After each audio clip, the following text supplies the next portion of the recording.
Hello, friends, and welcome to Rise Up in Real Estate, where we are on a quest. We are looking for the extra in the ordinary. And I'm Tad Fulford, and I will be your host on this journey where we will take an honest look at what makes ordinary people extraordinary. Exactly how can we be extra in our personal and our professional lives? In this season of the Rise Up in Real Estate adventure, there will be a monthly rhythm, meaning each month we will have 4 unique episodes. In one episode, we'll tackle a pressing current real estate industry thought. In another, we will chat with a local difference maker in the real estate space. For our 3rd episode, we will host a respected national thought leader. And finally, we will have a 4th bonus and surprise episode. And in each episode, we will be digging into not only what those people think, but who those people are. Along the way, it's my hope that you'll laugh some, you'll be challenged some, you will get inspired some, and if we are lucky, maybe even figure out a way or two you can rise up in your own life and be the best human that you can be. So the challenge is, let's all rise up.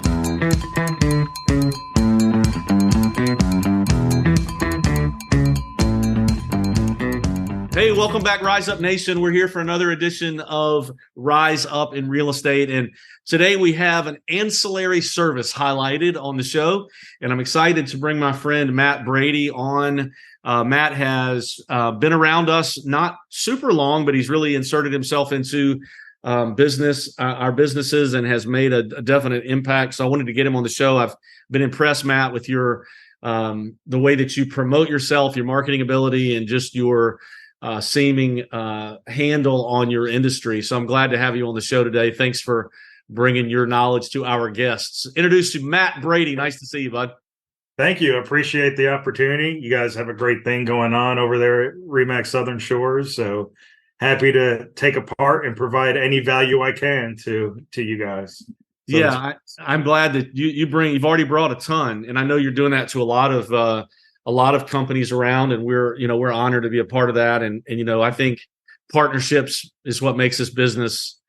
When it's good, you have to have them, and when it's bad, we can commiserate together, right? So it's been good having you around. Tell me, you just told me a minute ago off the air that you from West Virginia, I guess, but give me a little bit, like a brief thumbnail of your history. See if you can connect to some of our listeners. Yeah. So I was born in New York's Whitestone. My dad moved down here when I was like in the 4th grade. So been down south ever since, but try to go back up there. Still all New York sports fans, Yankees, Giants, Knicks, Rangers. So, bad few years for sports with us lately, but it's been good. So my love for sports led to me going to Winthrop University for my undergrad, and then got my master's at West Virginia. Never planned to be in real estate, was stadium operations. I wanted to run an NFL stadium. That was my goal. So did a stint with a few minor league teams. Then I was director of operations for the basketball arena in D.C. For Halton Arena, George Washington University. And it was just so expensive to live up there. So I would be running events, running the stadium operations, and then working the door in Georgetown 7 days a week. And I was just wearing myself thin. So I moved back down south. Couldn't get a job in sports. So I applied to every fire department, police department, and then got hired by Fort Mill, then Charlotte for 7 years after that. So I was a full-time firefighter for 10 years. But you got a lot of free time. So it started with a personal training business, Body by Brady. So people in Fort Mill still remember that. We did that for about 8 years. Ran a Clean Eats in Fort Mill with my dad. And then my fiance was like, "You're not doing enough. Why don't you get your real estate license?" So I was a real estate agent for a year, and it just wasn't fitting, with me being gone 24 hours, then having to do showings and stuff like that. I was training a guy who worked at mortgages. So he's like, "Your fiance's already a real estate agent. Why don't you switch to the mortgage side?" And it just worked out. It was a better fit. I'm really good with numbers. But I take the same approach when I had a personal training client, how not everyone has the same goals. We could be in a room full of people and they all have a conventional mortgage, but how you structure that conventional mortgage or different things like that, different down payments, paying points, not paying points, but making sure that fits their long and short-term financial investment. It really fits. and it really worked to my strengths. So that's the long answer of how I got into the mortgage industry. Yeah, man, you said a lot of interesting things. Probably one of the most interesting that you said. Well, first of all, I should say for the listeners, we're in the coastal region of South Carolina. Is where we're hosting this show. Matt lives part-time in Charlotte, near Charlotte. You told me the name of the town. Tell me the small town. Clover, South Carolina. Okay, Clover, Fort Mill area, and some of the time he's down here at the beach in Myrtle Beach, North Myrtle Beach. But you're a Giants fan, and I don't know when this episode will air. But you have the Seahawks tonight, and I think you have a chance. I honestly think. So do I. I think we have a chance to win that game. As long I'm interested to see how much Saquon actually plays, coming off that injury. Really for Daniel Jones, I like him. I just think you got to put the situation around you. If half his line's hurt, like Saquon's out. It's not like he has a bunch of guys around him, and they didn't help last week. There's a bunch of drop passes last week, but it's been good as a Giants fan, especially we can always say we beat Tom Brady twice, when it I was going to bring that up. If you didn't bring that up, I was going to bring that up because you need that. You need that few minutes. And I always get asked with my last name being Brady, is Tom your uncle? I get that all the time. Yeah, you wish. Wish. They were the most popular couple in football until now. We've got the Taylor Swift, Travis Kelce mystery that's going on, huh? He's got the number one selling jersey. They said after the 3 Super Bowls, his follower count increased by more with one thing with Taylor Swift. Like he picked up 870,000 followers, and so did his brother Jason, the center for the Eagles. He also saw a big increase. They were the top 2 selling jerseys. I mean, it's, you know why? Because a lot of people bought the Philadelphia jersey not knowing where Travis played. They just saw the last name, jumped on the jersey. Yeah. I mean, how much influence that's not has nothing to do with our podcast today. But I've been fascinated. Like a few years ago, I knew her name. But man, she has marketed the heck out of her talent. And I don't know if you went to the concert or if you're going to go watch it at the theater like they're showing. But they said my wife told me just this morning, we were talking about this getting ready. It was crazy. $9 billion that concert tour is going to raise. $9 billion with a B. That's crazy. Crazy. And if we could figure out how to do that in our business, wouldn't that be something? No, but so you seem like you've always had like until you did say your fiance said you weren't working enough, so get your license. Yeah. But you seem very entrepreneurial, right? Like you just want to, like even the things that you do for us. And I have to admit, I'm judging your marketing and your performance. I've listened to your classes a couple times on Zoom and stuff. So I'm taking a 30,000-foot view. I don't want to act like I'm an expert on Matt Brady, but you seem like you really have your mind around relevance and the topics that you talk about, and you are always on to the new. Like you're entrepreneurial. Is that an accurate statement? I think it's one of the things that helped me, or why I left the fire department, because I'm a big believer of the harder you work, the more rewards you reap. The harder you work, the more effort you put into something. It might not happen right away, especially like in this market. All the seeds, if anyone's listening to this, that's a real estate agent, that's a mortgage professional, all the seeds you're laying now, even if it's not paying off on this, difficult market that we're in, these are the people that are going to be ahead a year from now when people are raising their hand again, when more people are coming off the fence. So I feel like you always got to be doing something. And at the fire department, what went against it with me having an entrepreneur mindset is I could have been the best firefighter in the world, and what I make is what I make. Where in this industry, you put in the work and you hustle and you sacrifice time away from your family, but learning new things and doing new things, your income potential is exponential. And it's not all about money, but the more money you can make, the more opportunities you can provide your family to do fun things and stuff like that. And I think that's what really drives me. Yeah, that's cool. And tell us how the name of your company and where we can find it. So, my branding is the Carolina Mortgage Coach, but the company I work for is U Mortgage. So it's just the Carolina Mortgage Coach powered by U Mortgage, just the letter U and then mortgage. And they're really great. They let me, do my own thing, let me, brand myself, there to support. But that's it. You can find me on any social media. It's at the real Matt Brady, LinkedIn, Facebook, Instagram, TikTok. It's all the same thing. So it's easy to find me. Just look up the name. Right. That's cool. Yeah. And you do a good job with, you're there on the stories, you're there on the TikTok, you're there on the, Yeah. now, I mean, you're a young guy. How do you keep relevant like that? How do you have the time to, you really enjoy it? Or are you doing it out of Yeah. necessity?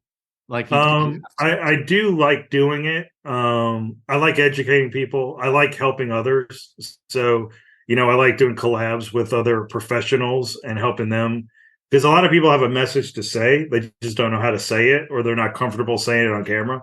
So helping people get out of their shell. But I feel like in this industry, or like anything else, I've always had a coach or invested in myself. And I feel like a lot of people in this industry don't want to spend that money on stuff that's going to take them from A to B. You pay for a coach just to get there faster. You can do it on your own, but how much more expensive is for you to learn through all the issues and the program, the problems, the holes in the road. You pay a coach to help you get there faster. So I'm a big believer in that. And then it's just accountability. It's just like, you do a workout challenge and it's free, you might stick to it, you might not. If you pay for it, there's a better chance that you're going to stick to that program. So I'm a big proponent of that kind of stuff. Yeah, and you were a trainer, so you saw that firsthand. Yeah. That's accurate. And so do you still have a coach now?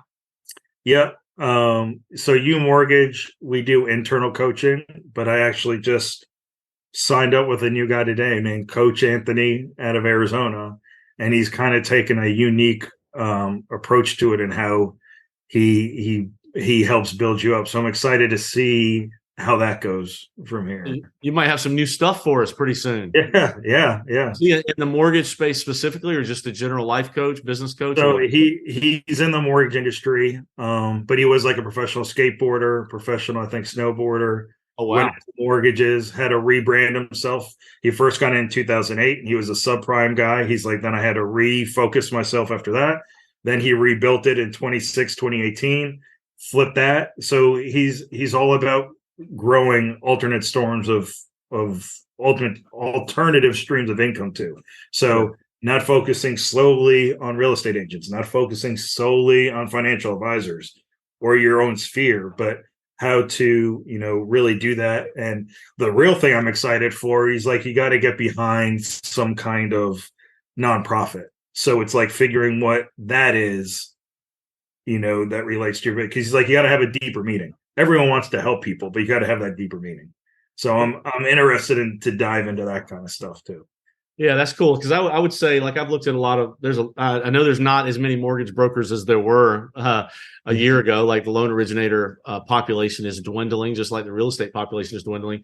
But you're one of the most progressive that I've seen in a while. And it's interesting to hear that you're still paying for a coach. Yeah. Like, of all people, you could probably get by on what you already know, but you're investing in yourself. And I've said that to agents before. Like, I'll interview someone that's amazing, and I tell them up front, you're going to make it. You're going to be fine.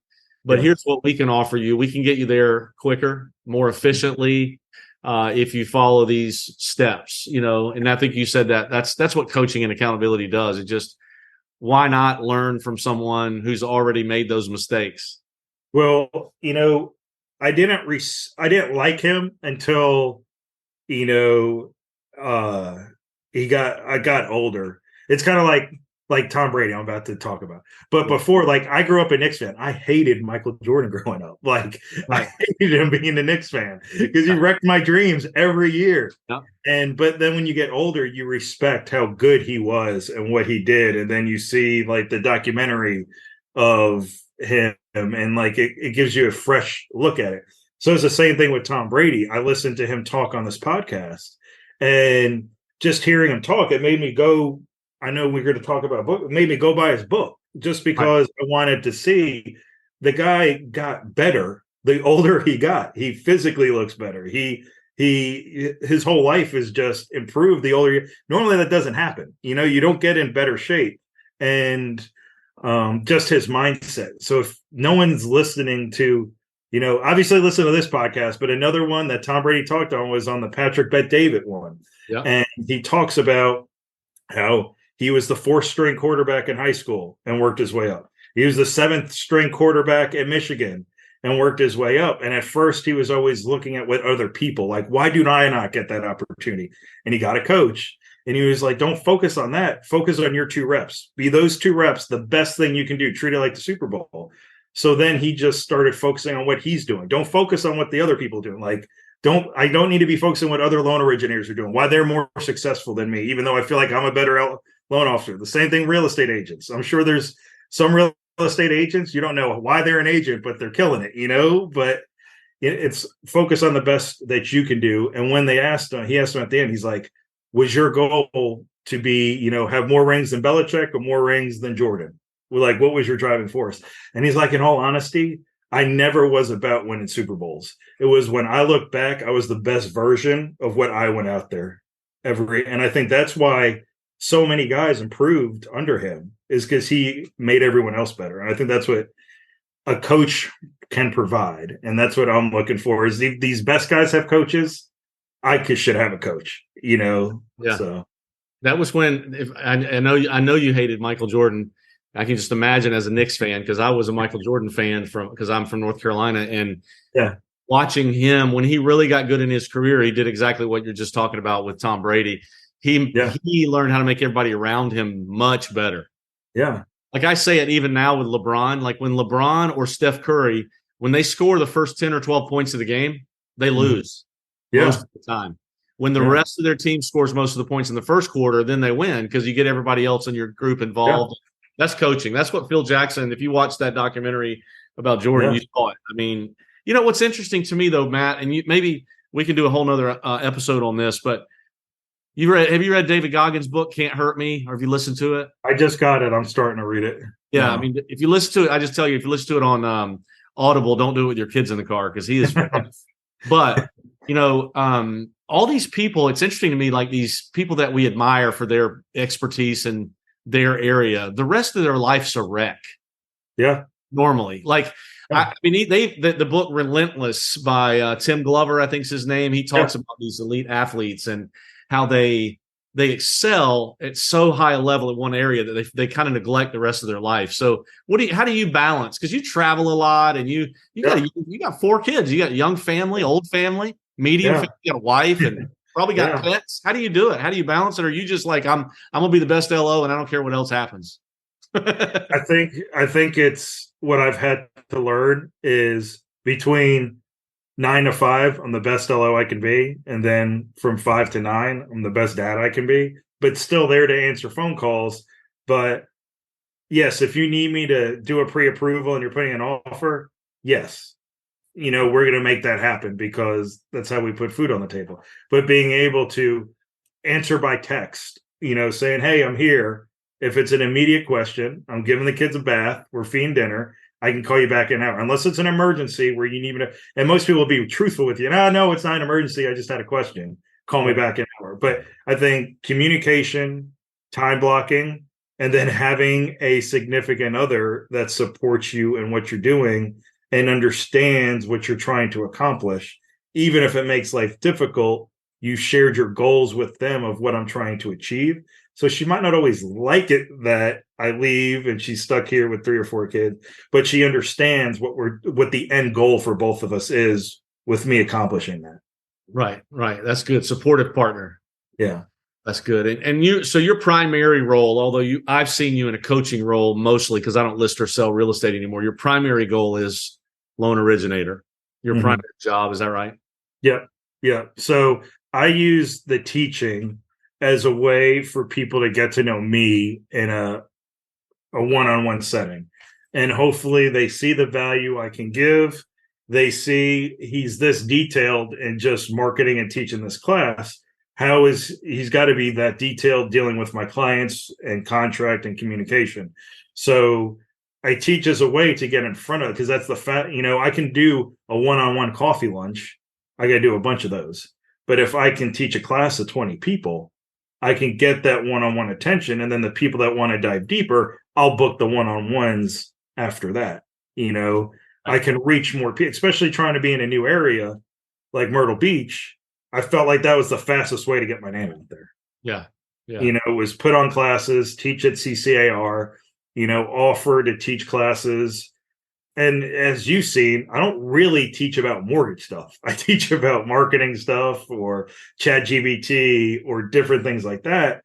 And I lead from a way, even, if we're sponsoring a think tank, I try not to be like, oh, we have this type of, I try to be like, hey, these are tools that we have that we can get more people off the fence for you. At the end of the day, everyone wants more business. So I'd rather teach you a few things of how we can help you generate more business. That's not, oh, let's go over FHA or conventional loans. You guys don't need to worry about that. Let me worry about that. Let me just show you different avenues on how we can help you grow. Yeah, I love that. I love that approach. We do similar things, or we try to teach that.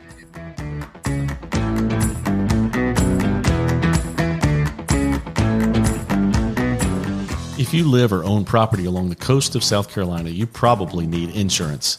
We Insure Advocates is a locally owned independent agency with industry-leading service support. Our team of customer-centric agents can explain your coverage options and help you craft an insurance program that fits your needs and budget. Data-driven for better value, people-led for better service. That's the difference of we. For all of your property insurance needs, please find us at weinsureadvocates.com or call us at 843-491-6990. Tell me, since you're in this business, and I'm proud to have you on the show, and I'm not going to hold you to this opinion, obviously, but what do you think the next 12 to 24 months holds for us as realtors and you as a loan originator? What's your gut feeling going forward?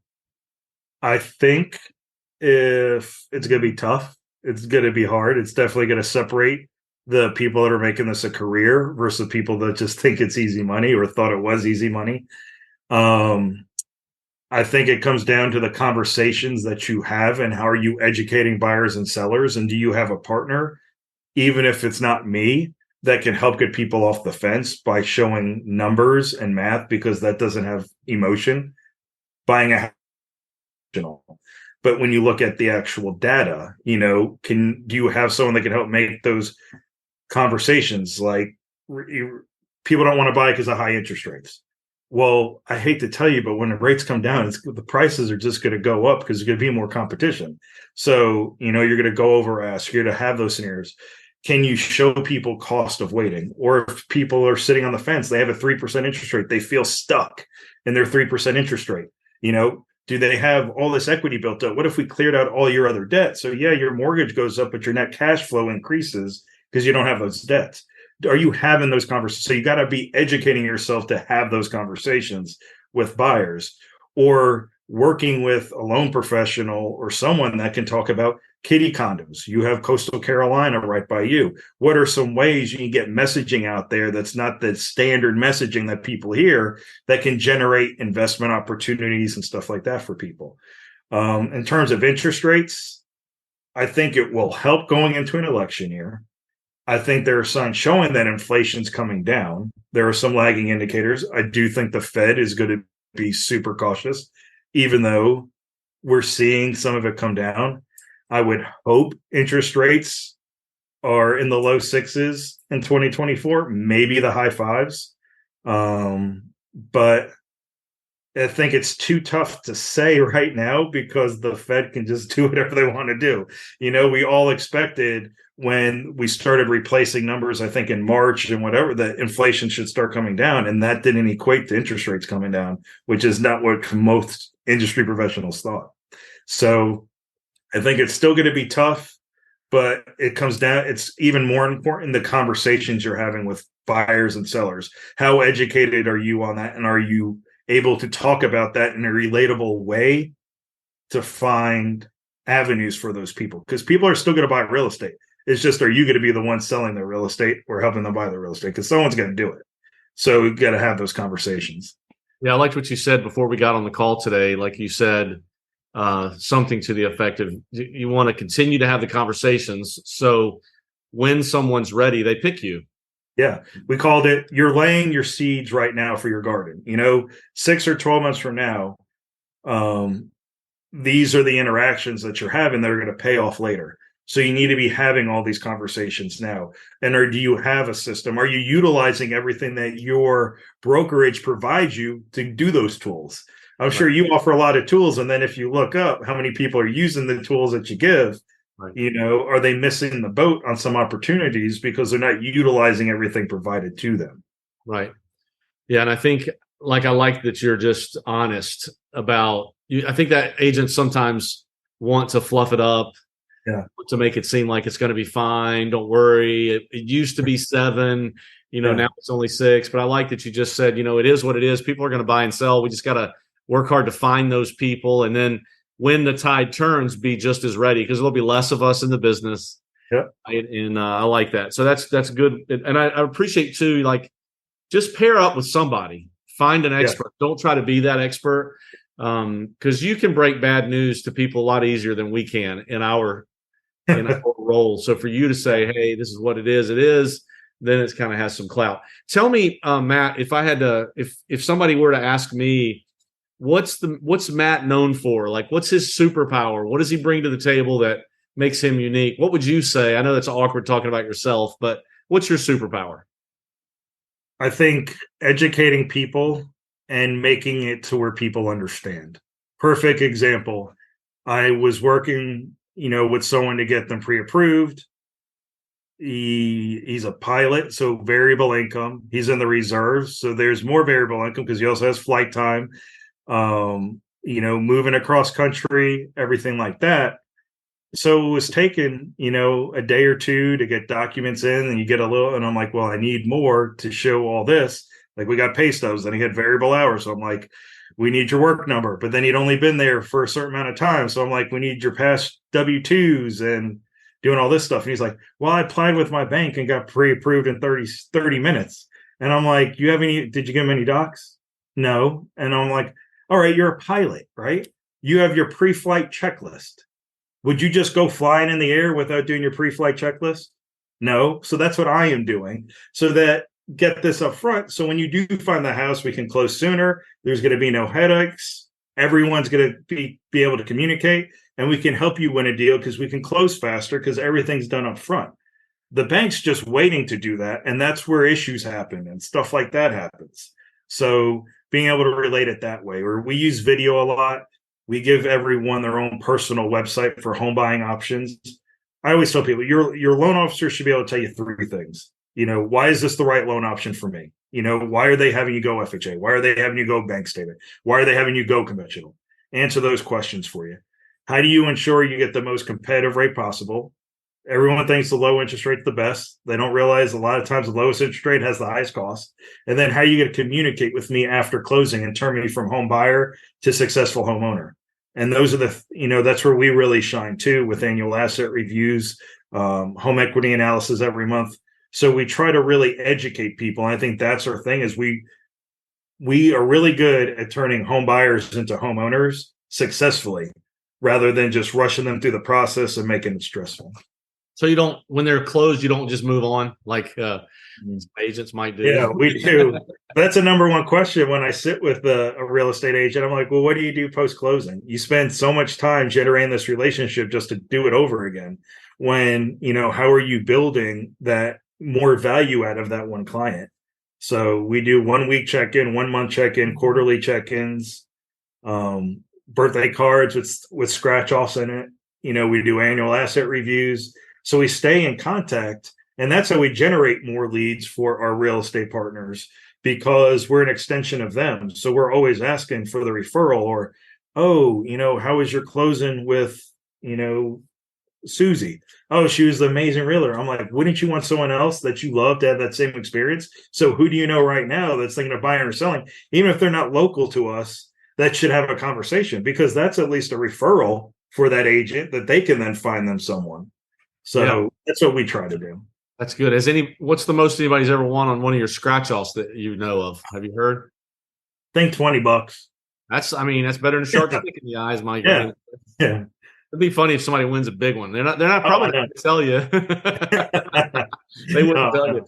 Okay, tell me a good, maybe you got one or two books you can recommend that's something that's been a difference in your business or your Yeah. life that we can use. So I pulled this one out. Michael Yeah. Mayer, The Yep. 7 Levels of Communication. I think any service person should read that book.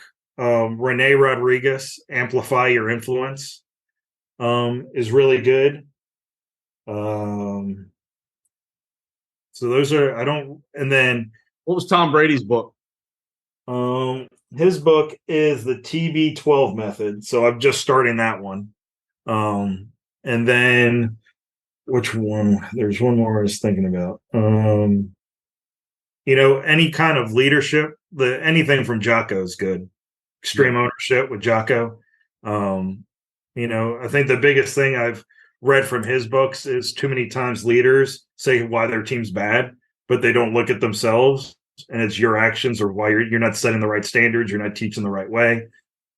So I think Jocko's definitely a great person to his books are always good, especially if you're in a leadership position.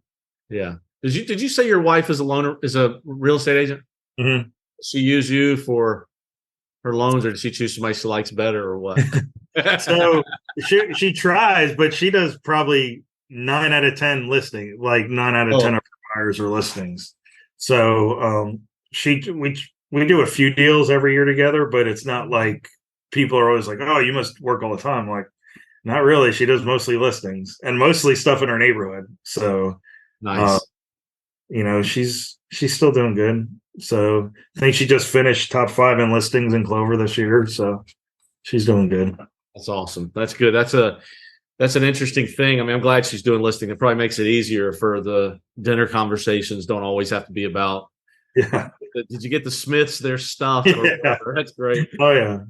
Okay, well, good. Last question. Right at 30 minutes, so we've been on here, and I hope the reason that we do this, Matt, and I told you this before, I'm hoping that somebody out there is interested in connecting with you, and maybe they're from New York, maybe they're a Giants fan, or they're not. Yeah. Maybe Keith McGurk is listening, the biggest Mets fan I've ever met. Maybe he'll call you and give you some lip about the Yankees. There you go. Or something like fitness training or clean eats. There's so many things they can connect to. I'm hoping it'll increase your I appreciate it. And I think you deserve it. But the name of the podcast is Rise Up in Real Estate. And the reason I created it several years ago is just to take ordinary people like you that are really extraordinary. What is it about them that makes them extraordinary? And what is it that they do, if they do anything on a daily basis, to help them rise above the mediocrity in the world? You're clearly not mediocre. You've done a bunch in your business. You're making an impact in our market already. But is there something that you do on a regular basis that helps you kind of rise above the norm, something consistent that you found that works that maybe we can learn from? I think having standards for yourself. So I look at like self-improvement stuff. So doing like an ice bath in the morning, not really for like there's health benefits, but it's like doing something I don't really want to do early first thing in the morning, or working out first thing in the morning. You already accomplished by 7 a.m. what most people will do through their day or through most of their day. So I think you're setting yourself up for a win the first thing in the morning. So that, I think, reading, or even if you're going to listen to audiobook, just some type of self-improvement every day. And then some version of a list or time blocking, so you know what you have to do the next day. Like I do the night before. I write out everything I have to do and we'll tier it, of this is most important, then this, then this. So when I wake up in the morning, getting the workout in, getting that stuff done, I can dive right into work. Or a little hack is while I'm drinking my pre-workout and getting ready to go, I'll answer emails and set up my day at 5:30 in the morning, then go work out. And people are already getting emails from me at 5:36 in the morning. They're like, this guy's an animal, he's working all the time then. So, I think it takes doing that, Yeah. You've mentioned time blocking a few times on our time together, and I really didn't even ask you about it. So that must be a pretty important thing for you. Yeah, with 4 kids, after school events, splitting time between Clover and Myrtle Beach and my calendar, like I think it was last week or 2 weeks ago, like I had a recording Monday with somebody, went down there for Think Tank with you guys, but I spoke at a real estate office before Think Tank. So I was there, did Think Tank, had to come home to then host an event in Fort Mill on marketing in the real world. Do that event, then take Maddox to baseball practice afterwards, and then go to Logan's football game. So it was like, you have to have your calendar like dialed in, or just forget what you have to do, and then no one wins them. Yeah. You do spend some time every night looking at it, or first thing in the morning, I guess, kind of at night before, like, I'll get off, if I try to do it before I go get the kids, but if not, after they're in bed, I just relook over everything, recheck my email one last time, my phone for any text, while I was with the kids, and then write it all down so I have a list of what's going on the next day. Check my calendar the night before to make sure I'm not missing any appointments or anything like that, or if I have to get up 30 minutes earlier to get to the gym because I have a meeting at 9 a.m. or 8 a.m. that I'm going to have to be out for. So awesome. And and this is probably a tricky question, and I shouldn't ask you this on on a recorded thing, but do you do E2M or no? I did not. Lauren does. Yeah. Lauren does. Thank you for your help with that event. It seemed like a big success. Yeah. Whitney's great. Hopefully you guys raised some good money we had a good show out. I think there was over 50 people there. So Vince told me there was 75, and I think it was north of $1,000 at the event, which was amazing because awesome. Pam, it goes right to Pam, and Pam was actually at a cancer walk that day. But we appreciate you bringing that to us, and we'll probably do that again. That was a pretty cool event. Thanks for all that you do, man. I hope. Tell us what's the number one way if somebody wanted to find you, how could they do it? Either on Facebook or IG at The Real Matt Brady, or just look up my name on Facebook. All my contact info on there. Send me a text, give me a call, message me on there, anything I can do. So if you're a home buyer or home seller and have a question about home finances, give me a call. If you're a real estate agent and need a newer partner, or looking at some different options, or just need some education, or want me to come speak at your office, let's connect. Financial advisors, estate attorneys, we call that the wealth team. So we try to build a wealth team of financial advisors, estate attorneys, CPAs, insurance agents. So, whenever we're doing our annual asset reviews, and I ask the questions, it's not my job to diagnose your retirement or diagnose your investments. But if we bring it up and you say, I wish I was saving more, or, I need a financial advisor, we'll connect you with, our referral group of building your wealth team around you. So that's what we can do also. So if you're interested in being one of those referrals on the wealth team, just reach out to me also. Yeah. And so I appreciate you. And I don't say this lightly. If the listeners want a non-annoying person to work with, pick Matt. I mean, there are some annoying ones out there, but you're a pleasure to work with. And I'm looking forward to more of our partnership going forward. But thanks for taking your time today. And I appreciate it, and much success in the rest of this year and all into next year. Oh, I appreciate it. And thanks for the opportunity with everything. It's been great.